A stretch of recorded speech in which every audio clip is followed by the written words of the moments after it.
یہ ثابت کرتا ہے کہ نظریاتی اور روحانی تعلق ہی اصل بنیاد ہے۔ واہ، یہ واقعی بہت گہری بات ہے۔ لیکن اس اتنے بڑے طوفان نے ایک قوم کو غرق کر دیا، مگر اگلی قوموں نے اس سے کوئی سبق نہیں سیکھا؟ بالکل نہیں سیکھا، بلکہ اگلی قوم یعنی قوم عاد کو اپنی طاقت پر اتنا غرور تھا کہ انہیں لگتا تھا انہیں کوئی چیز تباہ ہی نہیں کر سکتی۔ اچھا، قوم عاد کا تذکرہ 50ویں سے 60ویں آیات میں ہے۔ انہوں نے تو بہت اونچی عمارتیں بنائی تھیں، ہے نا؟ جی ہاں، وہ انتہائی طاقتور تھے۔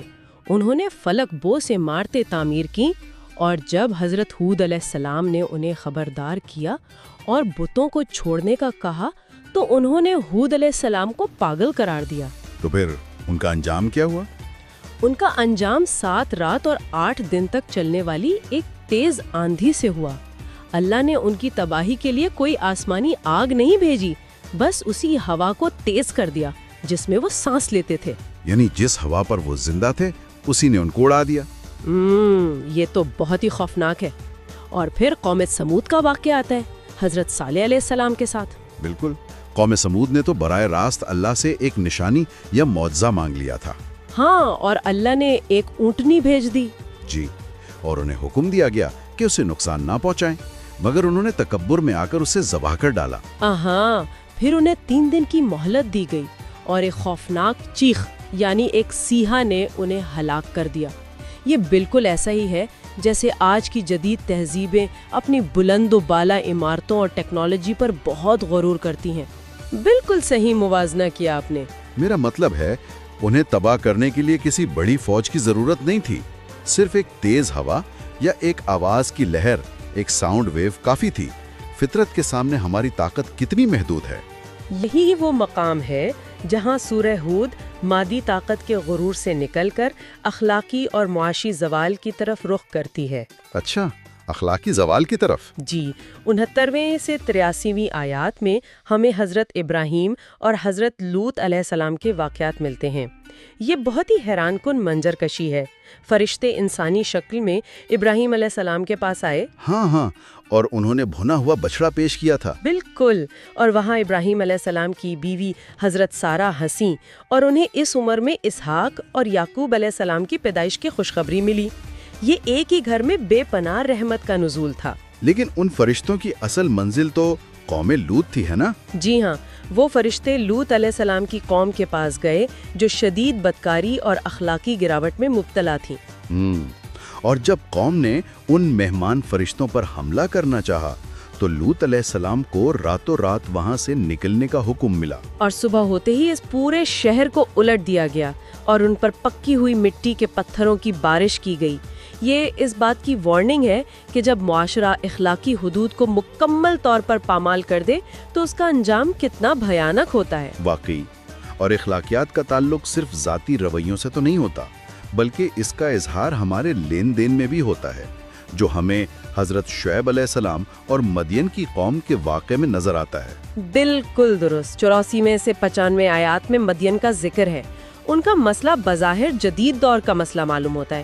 وہ ناپ تول میں کمی کرتے تھے، یعنی معاشی فساد کرتے تھے۔ اور جب شعیب علیہ السلام نے انہیں روکا تو ان کا جواب کتنا عجیب تھا۔ انہوں نے مذاق اڑاتے ہوئے کہا کہ کیا تمہاری نماز تمہیں یہ سکھاتی ہے کہ ہم اپنے مال میں جو چاہیں نہ کریں؟ یہی تو وہ نقطہ ہے جسے سمجھنا آج کے دور میں بہت ضروری ہے۔ مدین کے لوگوں کا یہ طعنہ دیکھیں، کیا تمہاری نماز تمہیں ہمارے کاروبار میں دخل دینا سکھاتی ہے؟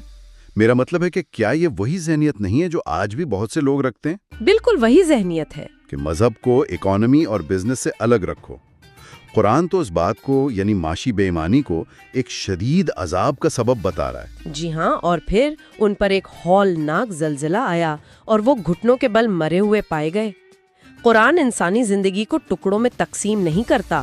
آپ کی روحانیت اور آپ کے بازار کے معاملات آپس میں جڑے ہوئے ہیں۔ صحیح، اور اسی سورہ میں حضرت موسیٰ اور فرعون کے سمندر میں ڈوبنے کا بھی مختصر ذکر آتا ہے، جو اسی تکبر اور سرکشی کی ایک اور کڑی ہے۔ بالکل، اور اسی گفتگو سے ہم اس سورہ کے آخری حصے اور ہماری آج کی زندگی کے لیے ان سنہری اصولوں کی طرف آتے ہیں جو قرآن ہمیں دیتا ہے۔ سنہری اصول، ان کے بارے میں ذرا تفصیل سے بتائیں۔ اس سورہ میں 3 ایسی آیات ہیں جو روزانہ کی زندگی کے لیے واضح ہدایت ہیں۔ سب سے پہلے آیت نمبر 6 پر غور کریں. اس میں بتایا گیا ہے کہ زمین کے ہر جاندار کا رزق اللہ کے ذمے ہے. ایک منٹ، جب ہم پڑھتے ہیں کہ رزق اللہ کے ذمے ہے تو آج کے اس ہائپر کمپیٹیٹو دور میں جہاں ہر کوئی معیشت کے پیچھے بھاگ رہا ہے، ایک عام انسان اس آیت کو سن کر اپنے فکر رزق اور عملی محنت کے درمیان بیلنس کیسے قائم کرے؟ یہ ایک بہت عام الجھن ہے. میرا مطلب ہے، کیا اس کا مطلب یہ ہے کہ ہم ہاتھ پر ہاتھ رکھ کر بیٹھ جائیں کہ رزق تو مل ہی جائے گا؟ نہیں، بالکل نہیں. اللہ پر بھروسہ کرنے کا مطلب سستی یا کاہلی نہیں ہے، بلکہ ایمانداری سے اپنا کام کرنا ہے اور نتیجہ اللہ پر چھوڑنا ہے. رزق کی فراہمی کی ضمانت کا مقصد انسان کو حرص، لالچ اور کرپشن سے آزاد کرنا ہے، نہ کہ عمل سے. اچھا، یعنی جب ہمیں یقین ہو کہ رزق ملنا ہی ہے تو ہم بے ایمانی نہیں کریں گے؟ بالکل. اس کے بعد آیت نمبر 114 آتی ہے، جس میں دن کے دونوں سروں اور رات کے اوقات میں نماز قائم کرنے کا حکم ہے، اور کہا گیا ہے کہ نیکیاں برائیوں کو مٹا دیتی ہیں. واہ، یہ تو ایک مسلسل روحانی صفائی کا عمل ہے. جی.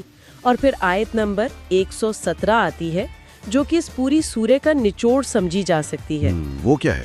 اس میں اللہ فرماتا ہے کہ وہ کسی بستی کو ظلم سے ہلاک نہیں کرتا اگر اس کے لوگ اصلاح کرنے والے ہوں. ہاں، یہاں صرف نیک ہونے کی بات نہیں ہو رہی، بلکہ مصلح یعنی اصلاح کرنے والے کی بات ہو رہی ہے. بالکل درست. مدین کی قوم کا معاشی فساد ہو یا قوم لوط کی اخلاقی گراوٹ، تباہی تب آتی ہے جب معاشرے کو سدھارنے والے موجود نہ ہوں. اور اسی لیے اس سورے کے آخر میں دعا کا بھی ذکر ہے، اللہم انکا عفو تحب العفو فاعف عنی، یعنی اے اللہ تو معاف کرنے والا ہے اور معافی کو پسند کرتا ہے، ہمیں معاف فرما دے. یہ واقعی ایک بہت ہی گہرا اور جامع پیغام ہے.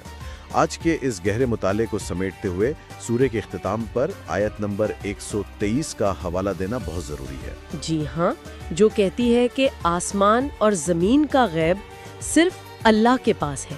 بالکل، اسی پر بھروسہ رکھو اور اسی کی عبادت کرو. لیکن اس سے پہلے کہ ہم یہ نشست ختم کریں، ایک آخری اور گہری سوچ ہے جو سب کو اپنے ساتھ لے کر جانی چاہیے، اور وہ اسی آیت 117 کے تصور پر مبنی ہے. اور وہ سوچ کیا ہے؟ دیکھیں، اس سورہ سے ایک بات بالکل صاف ہے. آیت کہتی ہے کہ اگر لوگ اصلاح کرنے والے یعنی سوسائٹی میں سدھار لانے والے ہوں تو اللہ اس بستی کو تباہ نہیں کرتا.